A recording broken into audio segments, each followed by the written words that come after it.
नमस्कार दोस्तों, स्वागत है आपका एक बार फिर से आपके अपने यूट्यूब चैनल कंपटीशन प्रिपरेशन पे। आई होप आप सारे बहुत अच्छे होंगे और अच्छे से पढ़ाई भी कर रहे होंगे।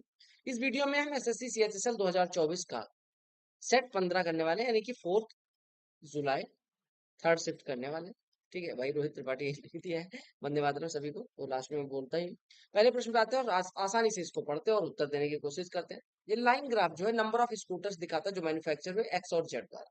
तो आपसे कहा गया किस वर्ष में एक्स और जेड द्वारा उत्पादन के बीच का अंतर मैक्सिमम, यानी आपको फाइंड क्या करना है कि किस वर्ष में जो डिफरेंस है वो मैक्सिमम है। देखो एक्स कौन सा है, ब्लू वाला, जेड कौन सा है, ऑरेंज। जेड और मतलब ये दोनों लाइंस के रूप में डिनोट किया गया, जहाँ पे लाइंस के बीच का गैप ज्यादा है, वही डिफरेंस सबसे ज्यादा डिफरेंस कहाँ पे दिख रहा है, यहाँ पे निकाल लेना वैसे। अदरवाइज सीधे ग्राफ देख के भी बता सकते हो। 2017 आंसर हो जाएगा। एक आर्टिकल का मार्क प्राइस जो है 25% ज्यादा है कॉस्ट प्राइस से, तो कहा गया 40% का डिस्काउंट दिया है तो लॉस कितना हो। 100 की कोई चीज खरीदी गई, मान लो 25 बढ़ा के लिखा 125। अब 40% का डिस्काउंट यानी 50 रुपए कम है, यानी 75 में बेचेगी। 100 वाली वस्तु अगर 75 में बेची जाएगी, कितने परसेंट का लॉस हो जाएगा? 25% का।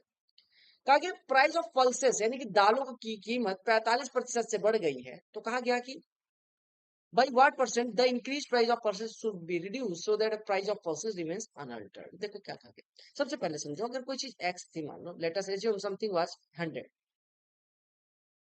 it was increased by x%, it means it was made 100 plus x। what you have to calculate is कि अगर 100 plus x से 100 हमें पहुंचना है, यानी यहां से यहां पहुंचना है, तो कितना कम करना पड़ेगा x।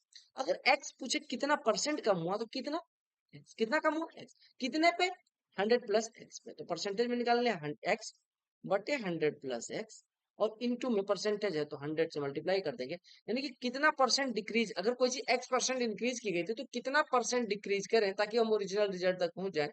This will be your answer. ठीक है, बस इस पे क्लिक कर देना, आपका आंसर आ जाएगा।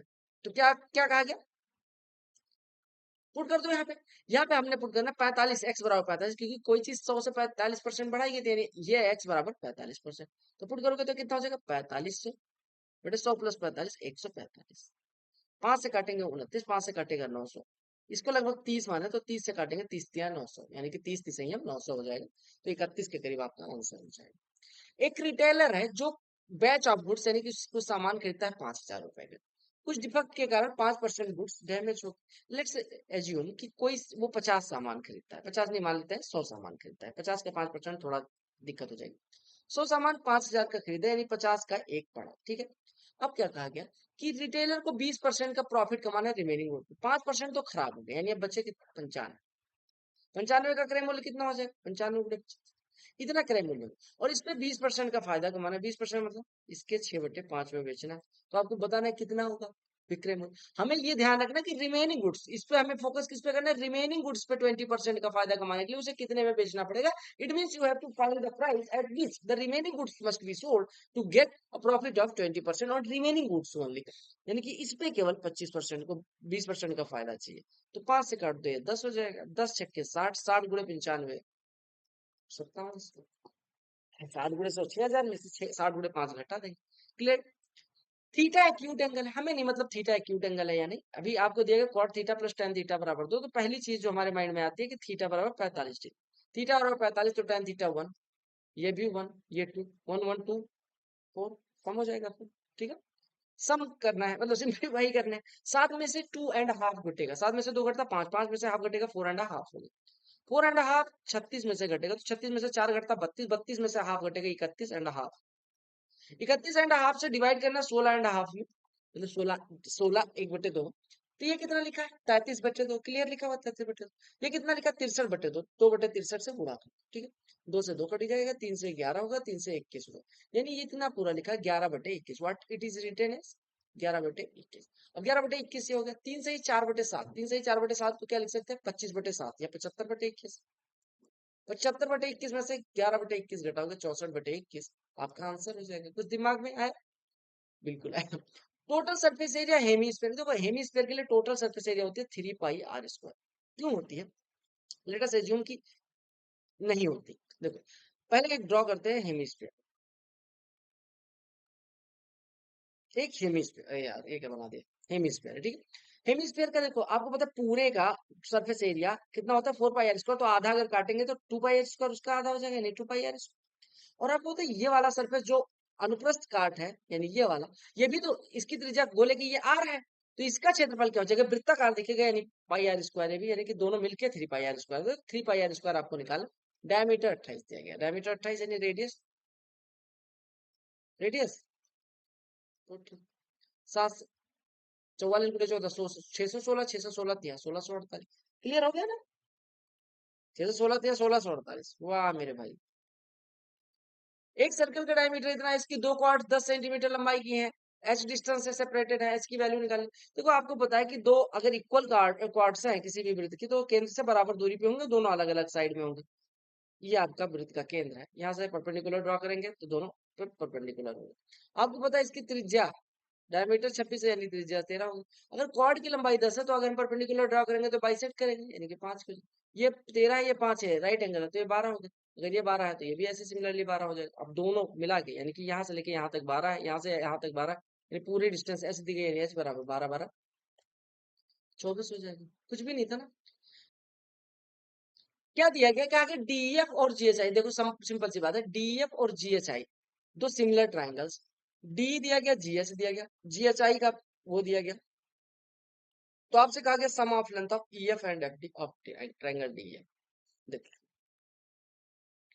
एक बात समझो कि अगर दो ट्रायंगल्स के, अगर मैं पूछूं दो ट्रायंगल इस समझिएगा, दो ट्रायंगल सिमिलर है तो इसके पेरीमीटर्स का सम क्या होगा, पेरीमीटर्स का रेशियो, तो ट्रायंगल डीईएफ का पेरीमीटर, ट्रायंगल डीईएफ का पेरीमीटर बटे में ट्रायंगल जीएचआई का पेरीमीटर बराबर क्या हो जाएगा, इनकी करस्पॉन्डिंग साइड्स का रेशियो डीई बटे जीएच बराबर ईएफ, ये भी एक साइड होगी, बटे एच आई, जिस ऑर्डर में दिए गए उसी ऑर्डर में लिखना, और डी एफ बटे में जी एफ।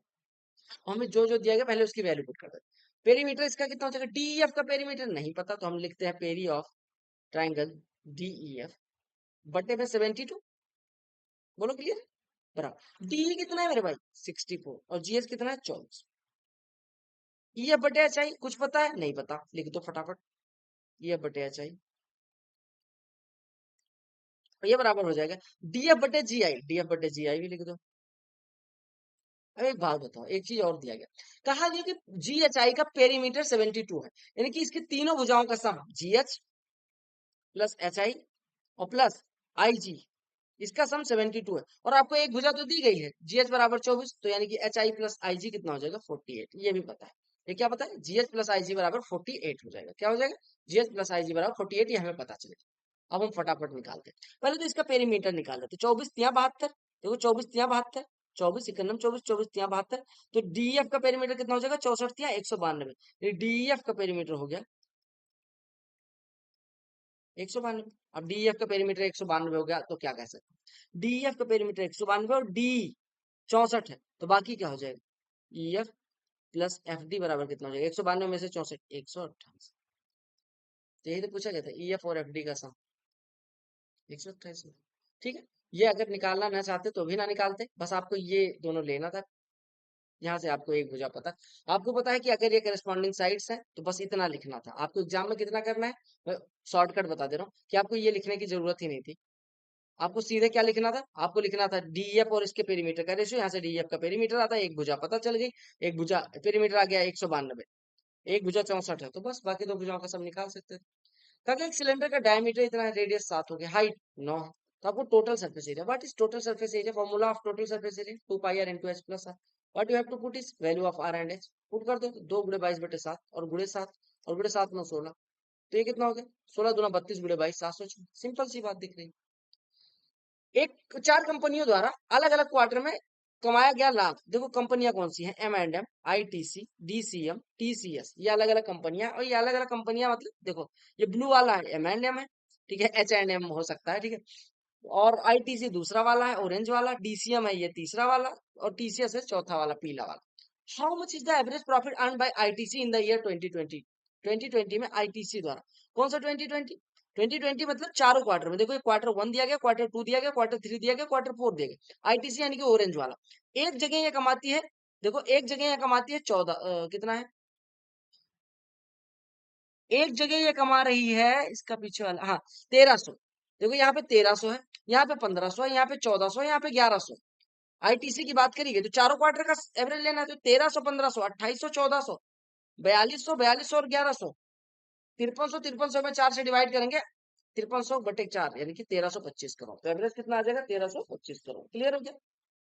देखो आपको कौन कौन सा का डेटा लेना था, ये 1300 ध्यान रखना, ये आगे 1300, 1500, 1400 और ये 1100। ठीक है, कहा गया रिमाइंडर निकालना है जब इसको 2x माइनस 3 से डिवाइड किया गया। अब आपको कोई देखो एक चीज याद रखना कि कोई भी पॉलिनोमियल दिया गया उसमें किसी से डिवाइड करने में पूछा जाता है रिमाइंडर कितना आएगा, तो आप इसको बराबर 0 कर देना, जो x की वैल्यू आएगी उसको इसमें पुट करके आंसर निकाल सकते हैं, अदरवाइज डिवाइड करके भी निकाल सकते हैं। तो अगर हम पुट करेंगे तो यहाँ से क्या आ जाएगा? 2x बराबर 3, तो पहले तो 2x बराबर 3, जहां जहां 2x हो सकता है वहां पे 2x बराबर 3 रख दो, और यहाँ से 2x बराबर 3 से x बराबर 3/2 भी मिल जाएगा। तो दोनों वैल्यूज चाहिए, मतलब चाहिए नहीं, दोनों वैल्यूज आपको यूज करना। तो 2x³ को हम क्या लिख सकते हैं? 2x यानी कि 3 इंटू एक्स स्क्वायर यानी कि 9/4 माइनस 3x² यानी कि 3 गुणे एक्स स्क्वायर 9/4 प्लस ये कितना लिखा है? 6x। 6x मतलब 2x बराबर 3 तो 6x बराबर 9 और माइनस 4, ये दोनों कट गया, 9 माइनस 4 5, तो रिमाइंडर कितना आ गया? वैल्यू पुट करी, जो भी वैल्यू आएगी वही आपका आंसर हो जाएगा। Capacity of an overhead cylinder water tank in litre whose radius is इतना, हाइट इज इतना। आपको क्या बताना? कैपेसिटी सिलेंड्रिकल टैंक की, सिलेंड्रिकल टैंक का कैपेसिटी मतलब होता है वॉल्यूम। क्या होता है? वॉल्यूम। वॉल्यूम क्या होता है? पाई आर स्क्वायर एच यानी 22/7 गुणे रेडियस 2.1 गुणे 2.8 और गुणे एच 6.3। बस इसी को सॉल्व करके, ठीक है, आपको होता है 1 मीटर क्यूब बराबर 1000 लीटर। अगर 1 मीटर लंबाई, 1 मीटर चौड़ाई, 1 मीटर ऊंचाई की एक टंकी बनाओगे तो उसमें 1000 लीटर पानी आएगा, ये गुरु रोहित ने कहा है तो आएगा, चाहे बना लेना। ठीक है अब 22 गुणे 0.3 गुणे दिस वन सॉल्व करना, 1000 से पहले गुणा कर लो लीटर निकालने के लिए, ये हट जाएगा तो इतना लीटर हो जाएगा। ठीक है, अब देखो 22 गुणे 3 66 गुणे 21 गुणे 63, अब तो 66 गुणे 63 कर लेते हैं। 66 क्या कितना होता है? 198, हासिल आएगी 19, 66 चक्के, अरे 198 का दुगुना हो जाएगा, यानी कि कितना हो जाएगा? 396, 396 और 19, 396 और 19, 415 हो जाएगा। तो 415 के ऐसे लिख देंगे और गुणे 21 करना है, तो 21 अट्ठे 168 हासिल है 16, 21 पंचे 105, 16 121 हासिल है 12, 21 इक्यानवे 21 12 33 हासिल है 3, 21 चौको 84, 3 87। क्लियर हो गया?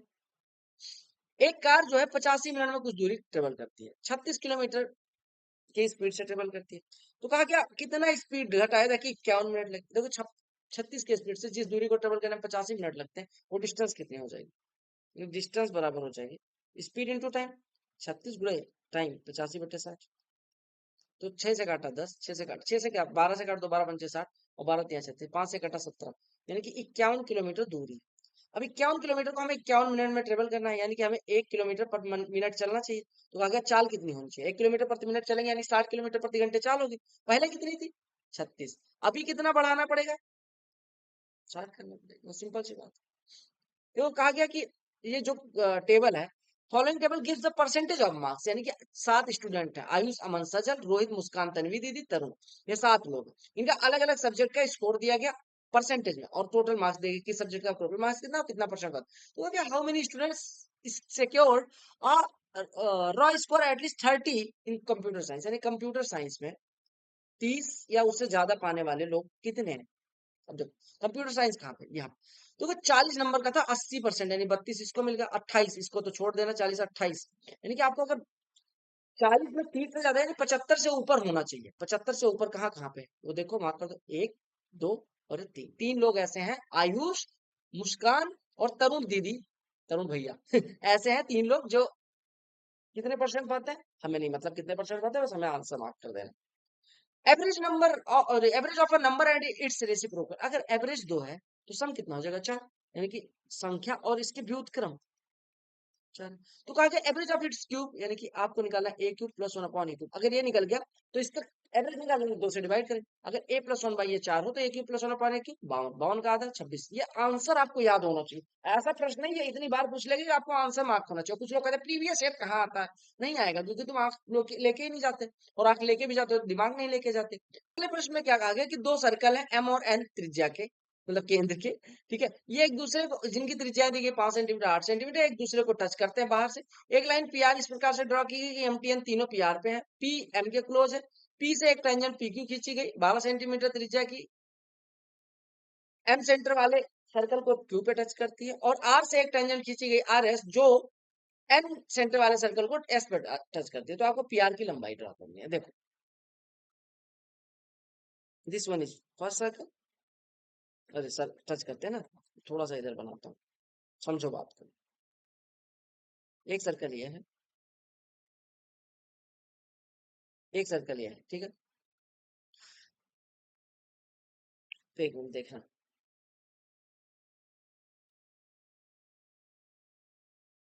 ये लो, इसका एम है, एम तो है पहले वाले का, ठीक है। हाँ एम है, इसका एन है, ये टी है, ठीक है, ये पी है और ये आर। अब आगे देखो, आपसे क्या कहा गया, इसकी त्रिज्या 5 है, इसकी त्रिज्या 8 है। क्लियर हो गया। कहा कि पी से एक वो खींचा गया स्पर्श रेखा जो क्यू पे टच करती है, और आर से एक टच किया खींचा गया, ये लो आर से, जो एस पे टच करती है, ठीक है। आर एस बराबर 15। अब देखो अगर मैं इसको मिला दूं तो राइट एंगल होगा, आर एस 15 है, इसकी त्रिज्या 8 है, तो ये कितना हो जाएगा 17, यानी एन आर 17 हो जाएगा, पाइथागोरस। सिमिलरली यहाँ से इसको मिला दूं तो ये परपेंडिकुलर हो जाएगा। पीक्यू की लंबाई कितनी दी गई पहले, स्पर्श रेखा की लंबाई 12, ये 12 है, ये 5 है, राइट एंगल है, तो ये पीएस कितना हो जाएगा 13। अब आपको पूरे पीआर की लंबाई निकालनी है, पूरे पीआर की लंबाई इतना हो गया 13। देखो मैं हाईलाइट करता चलो, देखो इतना हो गया 13, इतना हो गया 5 18, इतना हो गया 8 26, और इतना हो गया 17 26 17। ठीक है, क्लियर हो गया मेरे में, बहुत सुंदर। देखो ये प्रश्न देखो बड़ा दिख रहा है, बट होगा नहीं बड़ा, मतलब मैंने भी किया नहीं। लास्ट ईयर गीता की मंथली इनकम 12,000 थी, सीता की मंथली इनकम 10,000 थी। इस साल गीता की मंथली इनकम इतनी है, सीता की मंथली इनकम इतनी। परसेंटेज इंक्रीज सीता की मंथली सैलरी में उसकी पिछले साल की तुलना में एक्स दिखाया जाए, और परसेंटेज इंक्रीज दूसरे वाली के वाई निकाला जाए, तो एक्स माइनस वाई बटे दिस वन निकाला। देखो हम यहाँ पे लिखते हैं गीता दीदी, और यहाँ पे लिखते हैं सीता दीदी, दोनों जनी है बहन, ठीक है। गीता बड़ी है मान लो, तो इनको ज्यादा सैलरी देते हैं, ठीक है। इनको मिलती है 12,000 और इनको मिलती है 10,000, इनको भी काम नहीं आता ढंग से। गीता की मंथली इनकम 14,400 कर दी गई, और इनकी 12,500 कर दी गई, ठीक है। इसका जो परसेंटेज इंक्रीज है 12 से, मतलब एक कितना गुना है, 120 गुना, 120%, यानी कि 20% इसकी इनकम बढ़ाएगी, और इसको एक्स से डिनोट किया जाए, यानी एक्स बराबर। और इसकी जो इनकम बढ़ी कितने 25% से, इसको वाई से डिनोट किया जाए, यानी ये वाई। तो आपको ये निकालना, तो एक्स माइनस वाई, -5 बटे वाई 25, और बुढ़े का 100, ये निकालना। 5 बटे 25, तो 5 एकम 5, 5 हो गया, 5 से 100, यही तो कहा गया। कहा गया कि अगर मंथली इनकम सीता वाले, अच्छा ये एक्स है ये वाई है, उल्टा लिख दिया, ये एक्स है इसको वाई लिखा गया, तो अब आप देखो ये प्लस का आ जाएगा, यानी कि ये 5 बटे 25 गुणे से, यानी कि आपका 25 आंसर हो जाएगा। क्लियर हो गया, बस और कुछ नहीं था। मैंने क्या कहा, पेरीमीटर निकाला सेमी सर्कल का, सॉरी पेरीमीटर दिया गया, डायमीटर निकाला। पेरीमीटर क्या होता है आपको पता है, सेमी सर्कल के लिए, ये मान लो सेमी सर्कल है, तो इसका डायमीटर क्या होगा, व्हाट इज डायमीटर, मतलब sorry what is perimeter. Perimeter मतलब होता है इस आर्क पे पूरा आएंगे और फिर पूरा डायमीटर। तो आपको पता है अगर पूरा वृत्त होता है तो उसका पेरीमीटर कितना होता है, 2 पाई आर, आधा है तो पाई आर इधर हो गया, और प्लस डायमीटर है 2 आर और ट्रेवल करना पड़ेगा, यानी 2 आर। तो आप अगर आर कॉमन ले लोगे तो पाई प्लस 2 इतना हो जाएगा, ये बराबर देगा 56.5 ठीक है। 56, पाई बराबर कितना रखना है 3.14, 3.14 प्लस 2 यानी 5.14, 5.14 गुड़े, तो ये लगभग 11 गुना, देखो ये दिख रहा है कि 11 × 55, 11 गुड़े ये, तो 1.54, तो 55 और 1.54 56, यानी आर बराबर कितना आ गया 11, ये तो निकालना था मेरे हिसाब से, ठीक है।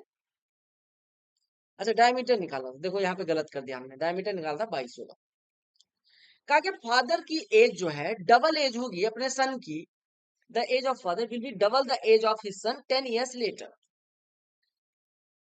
10 years ago the father's age was 6 times that। देखो 10 साल पहले की बात करेंगे तो पिताजी की आयु, ठीक है, पिताजी की आयु अपने बेटे की आयु की 6 गुना थी, यानी अगर ये एक्स था तो ये 6x के थे भाई साहब, 10 साल पहले। अभी की 10 साल बाद, ये 10 साल पहले की बात है, तो अभी कितनी इनकी आयु हो जाएगी +10 +10। और कहा आज के 10 साल बाद, यानी कि अब ये 6x + 20 के हो जाएंगे, ये भाई साहब x + 20 के हो जाएंगे। तब कहा कि आज के इतने बाद जो बाप की आयु है वो 2 गुनी होगी बेटे की आयु की, यानी ये बराबर होगी इसके 2 गुनी, यानी यहाँ से 4x बराबर 20, यानी x बराबर कितना आ जाएगा 5। अब x बराबर 5 आ गया, तो आपसे कहा गया अब से कितने वर्ष बाद उनकी आयु का अनुपात 3:2 होगा। तो अभी वर्तमान आयु कितनी है 6x + 10, यानी कि कितना इसका एक्स प्लस 10, 40 और 15, तो कहा गया अब से कितने वर्ष बाद उनकी आयु का अनुपात 3:2 होगा, बताओ। 3:2, क्योंकि 40 में मान लेते हैं वाई वर्ष बाद, 15 में वाई वर्ष बाद, ये 3:2 होगा। तो आपको बताना है कितना वाई की वैल्यू बतानी है, मान लेते हैं वाई साल बाद। ठीक है, तो यहाँ से करेंगे 2y, इधर से करेंगे 3y, तो y हो जाएगा। इधर करेंगे 80, इधर करेंगे कितना 45, तो कितना हो जाएगा 80 और 45 के कितना, यानी 35 साल बाद उनकी आयु का जो रेशियो होगा 3:2 हो जाएगा। ठीक है, तो कितने साल बाद, 35 साल बाद। क्लियर हो गया। अगला प्रश्न देखिएगा, कहा गया रेहाना ने एक स्कूटी डिसाइड करा कि खरीदूंगी, लेकिन उनके पापा ने उतना पैसा नहीं दिया। उनके पापा ने उनको 25,000 रुपए दिया, तो रेहाना को दुकानदार कहता है कि कोई बात नहीं बेटा, आप 25,000 दे दो और 4,000 रुपए महीने की 4 इंस्टॉलमेंट में दे दो। तो दुकानदार तो ज्यादा कमा लेता है कि 25,000 रुपए लिए और 4,000 की 4 इंस्टॉलमेंट यानी 16,000 और 41,000 ले लेता है, जबकि रहना दीदी ने देना 40,000 था। तो क्यों, क्योंकि वो ब्याज कुछ ले लेता है, इंस्टॉलमेंट में ब्याज लेता है, जब इंस्टॉलमेंट आप भरते हो तो ब्याज थोड़ा लगता है। तो कहा गया कि इंस्टॉलमेंट रेट, जो इंस्टॉलमेंट पे रेट लगाया है उसने ब्याज की दर, वो कितनी है। देखो मुझे एक बात बताओ, रहना दीदी ने 25,000 तो उनको दे दिए हैं, बचे कितने हैं 15,000, तो जो ब्याज लगेगा वो इसी 15,000 पे लगेगा। नहीं, रहना दीदी को 15,000 तो पे करने, 15,000 पे 4 महीने जो उनने मतलब नुकसान था जो भी था, उसी का ब्याज 15,000 रुपए दुकानदार ने जो उनको बकाया कर रखा था, उस पे 4 महीने का ब्याज, इतना अमाउंट 15,000, 4 महीने यानी कि 4/12 और गुणे 8/100, इतना सिंपल इंटरेस्ट, यानी इतना ही अमाउंट उनको पे करना था। इतना अमाउंट पे करने के लिए अब एक बात, पहली इंस्टॉलमेंट मैं पीछे से शुरू करता हूँ। अगर लास्ट इंस्टॉलमेंट देने चौथी महीने की जाएगा, तो मान लो कि एक्स अमाउंट हुआ था, और एक्स अमाउंट पे यानी इंस्टॉलमेंट जो भी होगी, कोई भी एक्स अमाउंट डिवाइड कर लेते हैं, मान लो एक्स अमाउंट था इंस्टॉलमेंट। तो एक्स अमाउंट का मतलब क्या हुआ, इंस्टॉलमेंट का मतलब होता है कि एक्स अमाउंट तो देंगे देंगे और एक्स पे 3 महीने का ब्याज देंगे। ये एक्स, यहाँ पे इंस्टॉलमेंट कितनी है 4,000, तो हम 4,000 से ही कैलकुलेट करते हैं। ऐसे समझो कि हमने इंस्टॉलमेंट का कॉन्सेप्ट समझो कि हमने 4,000 तो दिया ही दिया, और प्लस हमें जो अमाउंट पे करना है, 4,000 तो हमने दे दिया, लेकिन 4,000 पे 3 महीने का ब्याज भी लगा था। तो 4,000 पे 3 महीने का ब्याज मतलब 4,000 गुणे 3/12, 3 महीने का ब्याज, अगर आर रेट ऑफ इंटरेस्ट है तो 4,000 गुणे 3/12, PRT/100 लगा रहे हैं। 4,000 गुणे 3 यानी principal rate, rate into time बटे 100। ऐसे दूसरे महीने के लिए बात करें तो 2 महीने का, दूसरी इंस्टॉलमेंट में तो केवल 2 महीने का देगा, तो 4,000 तो देगा ही देगा, और प्लस उसको इतना देना था। ठीक है, तीसरे महीने के लिए उसने 4,000 देना ही देना था, और प्लस इसका इतना बच गया 1 महीने का ब्याज, और चौथी इंस्टॉलमेंट में तो उसने कोई ब्याज नहीं पे करना था, यानी उसकी 4 इंस्टॉलमेंट इस तरीके से बनती है, यानी कि टोटल अमाउंट जो उसके द्वारा पे किया गया वो इतना पे किया गया, इस हिसाब से पे किया गया। ठीक है, पहली इंस्टॉलमेंट में इस तरह से, दूसरी इंस्टॉलमेंट इस तरह से बनी थी उसकी, तीसरी इतनी, चौथी इतनी, लेकिन उसने यही अमाउंट पे किया है इतने, यानी कि ये हमने कैलकुलेट किया उसने कितना पे करना था। ठीक है, उसने कितना पे करना था वो हमने कैलकुलेट किया, और इसमें हमने देखा कि कितना उसको सिंपल इंटरेस्ट वाले यानी 15,000, हमने एक मेथड यहाँ पे प्रिंसिपल से जो उधार था उसके हिसाब से गए, और ये इंस्टॉलमेंट के हिसाब से गए। यानी 4,000 रुपए अगर 3 महीने बाद देने जाओ तो 4,000 पे 3 का ब्याज, 4,000 महीने 2 महीने पूरे होने पे देने जाओ तो 4,000 पे 2 महीने का ब्याज लगना चाहिए, और 4,000 रुपए अगर एक महीने मतलब एक एक इंस्टॉलमेंट की अगर मैं बात करूँ तो इस तरीके से। तो देखो 15,000 इधर है और 16,000, चार चार चार चार और 4, ये 16, 1,000 इधर लिख लो, 1,000 इधर हो गए। देखो 15,000 का ये 2 जीरो कटे, 2 जीरो यानी कि कितना हो गया 600/12 यानी कि 50,000 बराबर, 600/12 मतलब 50,000 बराबर। इधर देखो ये कट गया, यानी कि कितना 40 गुणे 3 120/12, ये 10,000 हो गए। प्लस ये देखो ये दोनों जीरो कट गया, 40 दूना 80/12, 80/12 को क्या लिख सकते हैं 20/3 लिख लिया। Yes। अगर इधर देखो तो ये दोनों जीरो कट गया, 40/12 यानी कि 10/3 और प्लस यहाँ पे तो कोई ब्याज दिया नहीं, और प्लस 1,000। ठीक है, 20/3 और प्लस 10/3, 30/3, 30/3 का मतलब कितना होगा 10,000, 10,000 ये 10,000 ये 20,000, 20,000 50,000 में से कटेगा 30,000, ये 30 R बराबर 1,000, तो R बराबर 100/3 यानी कि 35%। बस आपको ऐसे क्यों, आप याद रखना कि 4,000 रुपए पहले महीने पे किया तो 4,000 पे 3 महीने का, फिर 4,000 दूसरे महीने, तो बनता उसका 4,000 पे 2 महीने का ब्याज देना था, फिर 4,000, 4,000 पे 1 महीने का ब्याज, और चौथे पे तो कोई चौथा महीना तो जब आप उल्टा समझो, ऐसे पहले महीने देने जाएंगे, दूसरे महीने देने जाएंगे, तीसरे महीने देने जाएंगे और चौथे महीने देने जाएंगे, बस ऐसा समझते हैं। ठीक है, एक वर्क को फिनिश करने में 12 दिन के लिए 8 वर्कर्स लगाए जाते हैं। 2 दिन बाद कुछ अर्जेंसी की वजह से काम अगले 2 दिन में ही फिनिश किया जाना है। तो कितने वर्कर्स काम करने चाहिए? तो 12 दिन में खत्म करना था, 8 वर्कर्स लगाए गए। 2 दिन का काम हो चुका है, यानी अब 8 वर्कर्स के 10 दिन का काम बचा। 2 दिन काम हो चुका है, यानी कि अब 8 वर्कर्स के 10 दिन का। इस काम को हमें 8 वर्कर्स के 10 दिन के काम को हमें 2 दिन में पूरा करना है एम वर्कर्स के साथ। तो एम की वैल्यू कैलकुलेट करनी है। तो एम बराबर कितना हो जाएगा? 80/2 यानी कि 40। तो अब आगे अब कितने और श्रमिकों को लगाना है? यानी कितने और श्रमिक लगाने का मतलब क्या हुआ कि 40 जो लगेंगे वो कितने ज्यादा हैं? पहले कितने थे? 8। अभी कितना ज्यादा? 32। तो आप समझे कितने और? तो ये ध्यान रखना, कितने और मतलब 32। ये ग्राफ देखो, कहा in how many of the given number of years imports were more than exports, company N के लिए। देखो कंपनी एन कौन सा है? in how many of the given number years were the imports more than exports of company N? अब देखो आपको दिया गया रेशियो ऑफ, क्या दिया गया? ये रेशियो ऑफ इंपोर्ट बटे एक्सपोर्ट। आपको निकालना है इंपोर्ट कितनी जगह एक्सपोर्ट से ज्यादा था। अब अगर इंपोर्ट एक्सपोर्ट से ज्यादा होगा तो इंपोर्ट बटे एक्सपोर्ट ग्रेटर देन 1। किस कंपनी के लिए? कंपनी एन के लिए। कंपनी एन कौन सा है? ये वाला, येलो वाला। यानी येलो वाले में देखना है एक से ऊपर ग्राफ कितनी बार गया है। तो 1 बार गया, 2 बार गया, 3 बार गया, 4 बार गया, 5 बार गया और ये 6 बार है। लेकिन देखो 2 बार तो एक एक है, यानी इंपोर्ट बराबर है एक्सपोर्ट के। तो कितने सालों में ज्यादा है? 1 2 3 4। तो 4 सालों में ज्यादा है, 4 सालों में ज्यादा है। क्लियर हो गया? थर्ड प्रोपोर्शन क्या होता है? ए बी का थर्ड प्रोपोर्शन अगर सी हो तो सी बराबर क्या होता है? बी स्क्वायर बाई बटे का, तो 48 का स्क्वायर बटे का 36। ठीक है, कितना हो गया? 48। ठीक है, क्लियर हो गया ना? आपने कहा ये कैसे हुआ भैया? 3 से 16 होगा ना, 16 चौका 64 होगा। इसको बताना है क्या होगा। 20%, देखो ए परसेंट बराबर होता है ए बटे 100, तो 20% 1/5, 0.5% 0.5/100 यानी कि 5/1000। 0.03 यानी कि 0.03 लिख देंगे, बटे 100 लगाएंगे। ये दोनों तो डेसिमल हटा के इतना कर देंगे। अब यहाँ डिवाइड करो, ये कितना लिखा है? 1/5 0.2। पहले तो ये दोनों गायब हो गए। 5 में 1000 से डिवाइड, 10 से डिवाइड करते 0.5 होता, 100 से डिवाइड करते 0.05 होता, 1000 से डिवाइड करते 0.005। ठीक है, 0.005 कहाँ पे? यहाँ। यानी ये वाला गया, ये वाला गया। अब आपके पास कौन से ऑप्शन बचे हैं? तो आपको कौन सा हो जाएगा? 0.2। ठीक है, और ऐसे देखो 0.03 था। ठीक है, किससे डिवाइड करना है? ये थोड़ा सा गलत है भाई साहब। 0.03, 0 पॉइंट इतना परसेंट नहीं होगा, बटे में 100 लगाएंगे। ठीक है, बिल्कुल सही है। तो 0.03 इतना ही परसेंट हो जाएगा, क्योंकि 100 से डिवाइड करेंगे तो 2 डेसिमल, मतलब डेसिमल क्या है, बाद 2 अंक और हो जाएंगे। तो यही आपका आंसर हो जाएगा। तो दीज वर 25 क्वेश्चन आज इन योर दिस शिफ्ट, यानी शिफ्ट नंबर 15। मिलता है अगली वीडियो में, तब तक के लिए bye, take care, love you all. यहाँ पे आपको प्लेलिस्ट दिख रही होंगी डिफरेंट सारी, वो आप क्लिक करके देख सकते हैं। These playlist are useful for your exam.